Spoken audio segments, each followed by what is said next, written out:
ఇంకోటి మనకి ఇప్పుడు పేపర్లో సాక్షి పేపర్లో మనం చూసాం సార్.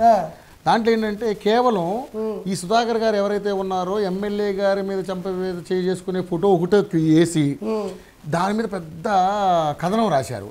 మరి ఇదే సుధాకర్ గారిని ముందు ఎమ్మెల్యే గారు కొట్టారు కదా, తర్వాత ఎమ్మెల్యే గారు తర్వాత కొట్టిన తర్వాత అతను సుధాకర్ గారు కొట్టిన తర్వాత ఎమ్మెల్యే గారు వెనకాల ఒక ఆయన బ్లూ షర్ట్ వేసుకున్న అతను పిచ్చ కొట్టుడు కొట్టేశాడు అతను. మరి ఏం రాలేదు పేపర్. ఇప్పుడు మీకు ఒకటే సాక్షి పేపర్ అనేది హిప్నోటిజం, ఎంతో కొంత కూడా కొంచెం కూడా దాంట్లో మానవతావాదం ఉండదు. ఇప్పుడు ఆయన పట్టుకొని కొట్టాడు అంటున్నాం, అందరూ చూసేసిన తర్వాత ఎమ్మెల్యే పట్టుకొని తిరుగు కొట్టేదేంటి, చెప్పు తీసుకొని కొట్టాలా, చెప్పు తీసుకొని పరిగెత్తిచ్చి కొట్టుంటే ఇంకా గొప్పగా నిన్న ఎలక్షన్స్ బాగా జరుగుండేటివి. అతను పట్టుకొని నువ్వు కొట్టినావు, రీజన్ ఏంటి, రీజన్ ఒక అబద్ధం చెప్పావు, ఒక దొంగ అబద్ధం చెప్పి అతను పట్టుకొని నిన్ను కొట్టాడంటున్నావే, సరే అతను నిన్ను పట్టుకొని కొట్టినాడు, ఇప్పుడు చెప్పు నాకు రీజన్ ఎందుకు కొట్టాడు, ఎందుకు కొట్టాల్సి వచ్చింది. కరెక్ట్. ఏమయ్యా వైఎస్ఆర్సీపీలో ఉండే గోండా నా కొడుకులను కూడా ఒక సామాన్య మానవుడు కొట్టాలని ధైర్యం చేస్తాడయ్యా? వైఎస్ఆర్సీపీలో ఉండే గొట్కా నా కొడుకులను కూడా ఎవడన్నా తిరిగి కొట్టగలడయ్యా? ఎప్పటివరకు జరిగిన దారుణాలు, రేపులు, హత్య రాజకీయాలను చూసిన తర్వాత కూడా ఒక సామాన్య మానవుడు గొట్టుముక్కల సుధాకర్ అనే వ్యక్తి అతన్ని పట్టుకొని కొట్టగలడయ్యా? కొట్టి ఇంటికి వెళ్ళగలడా? ఇవన్నీ చూసిన తర్వాత కూడా జనాల మధ్యలో ఉండే ఒక సామాన్యుడు ఓటు హక్కు వినియోగించుకోవడానికి వెళ్తా ఉంటే అతను పట్టుకొని తిరిగెట్ట కొడతాడయ్యా? నువ్వు కొట్టలేదా? ఆయనకి పిల్లవ లేదా, పిల్లకాయలు లేరా, ఆయనకు వయసు రాదా, ఆయనకు ప్రెస్టేజ్ ఉండదా? పాపం 10 మంది ముందు దెబ్బతింటే అతనికి బాధ అనిపించదా, సిగ్గు అనిపించదా? నీకు సిగ్గు ఉండదు, వైఎస్ఆర్సీపీలో ఉండే గొండా నా కొడుకులకు సిగ్గు ఉండదు. ఎందుకంటే మీ బతుకులు అంతే.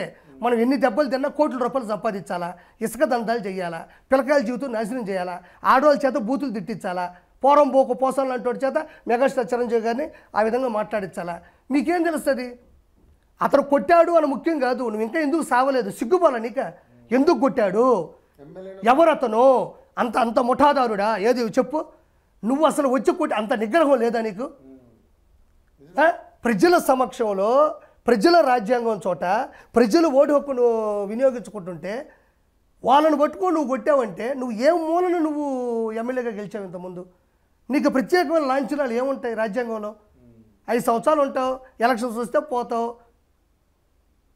అంతే. దానివల్ల ఏమవుతుందంటే అది ఎలక్షన్స్లో చివరికి వచ్చిన జరిగిన ఒక అవినీతి. ఇవి చాలా ఉన్నాయి, ఇలాంటి కొన్ని వందలు ఉన్నాయి. మీరు అంటే నిన్న వాళ్ళు కొట్టారు, వీళ్ళు కొట్టారు, వాళ్ళు కూడా వదిలి ప్రజల సమక్షంలో, ప్రజల దగ్గరే, ప్రజల ముందే ఒక చట్టం జరిగింది చూసారా? ఇంక ఇలాంటి ఎన్ని జరుగుంటే జనాలు వేసారిపోయి ఉంటారు. చాలా గొడవలు జరిగినాయి. కాబట్టే ఇది ఒకటి మచ్చు తొనక, ఏది ఎలక్షన్ కమిషన్ ఉన్నప్పుడే జరిగింది ఇది. ఇలాంటి ఎన్నో చేశారు వాళ్ళు. కాబట్టి వాళ్ళకి డిపాజిట్లు కూడా రావు. 140 సీట్లు ఇచ్చి 160 సీట్లు టీడీపీ కూటమి ఖచ్చితంగా గెలవబోతుంది, అందులో నో డౌట్.